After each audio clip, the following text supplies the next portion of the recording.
ஏன் இவ்வளோ ஹேட்டு?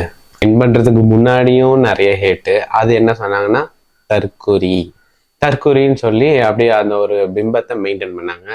இப்போ 1.70+ க்ரோஸில் ஓட்டு வாங்கி 34% எடுத்து ஃபர்ஸ்ட் பிளேஸில் இருக்காரு தளபதி.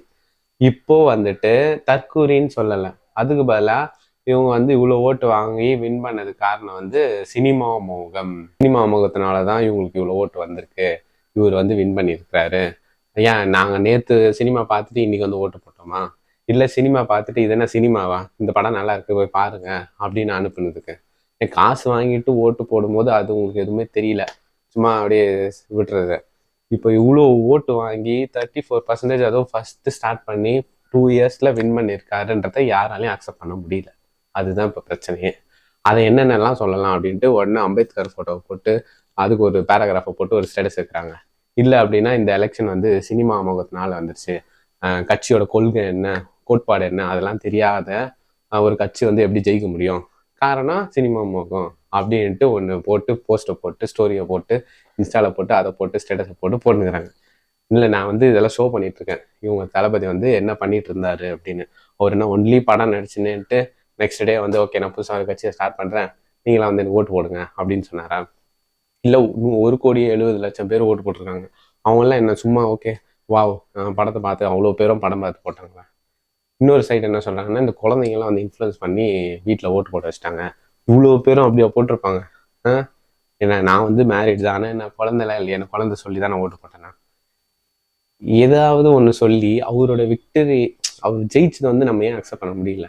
இப்போ ஓகே ஒரு ஆப்போசிட் கட்சியில் இருக்கோம், அவங்களால வந்து அக்செப்ட் பண்ண முடியாது, ஏன்னா அவங்க கட்சி தான் ஜெயிக்கணும். இப்போ நானே வேற கட்சியாக இருந்தால் என் கட்சி தான் ஜெயிக்கணும்னு நினைப்பேன். ஒரு நார்மல் ஹியூமனாக இருந்து பாருங்க, விஜய்ன்ற ஒரு பர்சனாக பாருங்க, அவரை பிடிக்குதோ இல்லையோ, நீங்கள் ஆப்போசிட் கட்சியோ இல்லை வந்து அவரை ஹேட் பண்ணுறவரோ, இப்போ நம்ம வந்து என்ன பண்ணுறோம், நம்ம வேலைக்கு போகிறோம், சம்பாதிக்கிறோம், நம்மளுக்கு பிடிக்காதவங்க இருப்பாங்க, நம்ம வந்து லீடாவோ மேனேஜராகவோ போஸ்டிங் போகும்போது அது இன்னொருத்தருக்கு பிடிக்காது. அப்போ நம்ம வளர்ச்சியை நினச்சி நம்ம வந்து ஓகே சூப்பராக நம்ம மேனேஜ் பண்ணியிருக்கோம்னு நினைக்கிறோம்ல, அந்த மாதிரி ஒரு தனி ஹியூமனாக பாருங்கள். அவர் ஒரு கட்சியை ஸ்டார்ட் பண்ணும்போது எதிர்கட்சி, ஆளுங்கட்சி, மாநில கட்சி, அது எல்லாரையும் எதிர்த்து ஒரு மனுஷன் வந்து நின்று 234 தொகுதிக்கு போக முடியாமல் ஸ்ட்ரகிள் ஆகி கிடைச்ச நேரம் பர்மிஷனை வச்சு பண்ணி இந்த அளவுக்கு வந்து நிற்கிறாருன்னா அவரோட திறமையை பாருங்க, அவர் எப்படி வந்திருக்காருன்னு பாருங்க. அவர் என்ன திறமைன்னா, இப்போ காசு கொடுத்து ஓட்டு வாங்கினா ஓகே இது ஒரு திறமை கிடையாது, அவர்கிட்ட மணி இருக்கு போட்டு வாங்கிட்டாருன்னு நினச்சிக்கலாம். பட் ₹1 மணி கொடுக்கல ஓட் போடுறதுக்கு, ஆனாலும் இவ்வளோ ஓட்டு எப்படி வந்தது, அவர் எவ்வளோ ஹார்ட் ஒர்க் பண்ணியிருக்கிறாரு, அவரு எப்படி அந்த எனர்ஜி கிடைச்சது, எப்படி அவர் மைண்ட் செட் இருந்தது, இவ்வளோ பிரச்சனை வந்தது, அதெல்லாம் எதுவுமே இது பண்ணாமல் எப்படி அதை ஹேண்டில், அந்த மாதிரி அவரோட ஸ்கில்ஸு திறமை அதை நம்ம கிராப் பண்ணிக்கிட்டா நம்மளும் நம்ம லைஃப்பில் வந்து நெக்ஸ்ட் லெவல் போகலாம். ஓகேவா? அதை விட்டுட்டு அவங்க ஜெயிச்சது காரணம் இது, இவங்க ஜெயிச்சது காரணம் அது அப்படின்னு குறை சொல்லிட்டு இருந்தா நம்ம வந்து அந்த மைண்ட் செட்லேயே தான் இருப்போம். யாராவது ஜெயிச்சா அதை நம்ம செலிப்ரேட் பண்ண முடியாது, செலிப்ரேட் கூட பண்ண வேணாங்க. அவர் எப்படி அந்த வின் பண்ணாரு அப்படின்னு அந்த ஒரு எனர்ஜியை வந்து நம்ம எடுத்துக்கணும். ஏன்னா நம்மளும் லைஃப்பில் வந்து நெக்ஸ்ட் போகணும்ல. இப்போ வந்து பரம்பரை பணக்காரங்க வந்து பணக்காராகவே இருக்கும்போது அவங்கள பார்க்கும்போது நமக்கு ஒரு இன்ஸ்பிரேஷனே இருக்காது. அவங்க அப்பா பணக்காரு, அந்த மனம் இவனுக்கு வந்துருச்சு அப்படின்னு இருக்கும். இவர் வந்து பரம்பரை பொலிட்டிஷியன் கிடையாது, இவர் இப்போதான் ஃபர்ஸ்ட் வராரு. அப்போ அவர் எப்படி ஸ்கில்லை ஹேண்டில் பண்ணுறாரு, சுச்சுவேஷனை ஹேண்டில் பண்ணுறாரு, எப்படி, அதெல்லாம் நம்ம எடுத்துக்கிறது நமக்கு நல்லது தானே. நம்ம அடுத்தடுத்த லைஃப்க்கு போகலாம். அதை விட்டுட்டு அவர் சினிமா முகத்தில் தான் இவ்வளோ பேர் சினிமா முகத்தில் ஓட்டு போட முடியுமா? அது கொஞ்சம் யோசிங்க. ஓகே அந்த புது கட்சி, அது வந்து புது கட்சியாக இருக்குது. எனக்கு தெரிஞ்ச ஒரு பிரதர் சொன்னார், அவர் கேட்ட கேள்வி நியாயமான கேள்வி. இது வந்து புது கட்சி, யாரும் ஆல்ரெடி இதுவாக 1-2 பேர் தான் எக்ஸ்எம்எல்ஏ செங்கோட்டையன் அவர்கள் மாதிரி இருக்கிறவங்க இருக்காங்க. ஸோ அவங்க தான் வந்து ஒரு கவர்மெண்ட் எப்படி நடத்தணும் அப்படின்றதெல்லாம் தளபதிக்கு சொல்லுவாங்க அப்படின்ற மாதிரி. ஸோ மற்றவங்களாம் இல்லையே இது எப்படி நடத்துவாங்க அப்படின்ற மாதிரி ஒரு நல்ல வேல்யூவான கேள்வி கேட்டார். ஏன்னா யாரும் அனுபவம் இல்லையே. சரி நான் என்ன சொன்னேன், லைக் அரசியலில் வர்றதுன்றது சின்ன விஷயம், சாதாரண விஷயம் கிடையாது, சும்மா தூங்கி எழுந்திரிச்சு நான் வரேன் அப்படின்ற மாதிரி. ஸோ அவங்களுக்கு சரியான கைடன்ஸ் இருக்கும், அவங்களுக்கும் கொஞ்சம் நாலேஜ் இருக்கும். ஏன்னா தளபதி வந்து ஒரு 25-30 இயர்ஸாகவே அரசியல் பழகிட்டு தான் இருக்கிறாரு ஆஃப்லைனில். ஏன்னா இது டக்குன்னு வந்து நம்ம எதுவும் பண்ணிட முடியாது.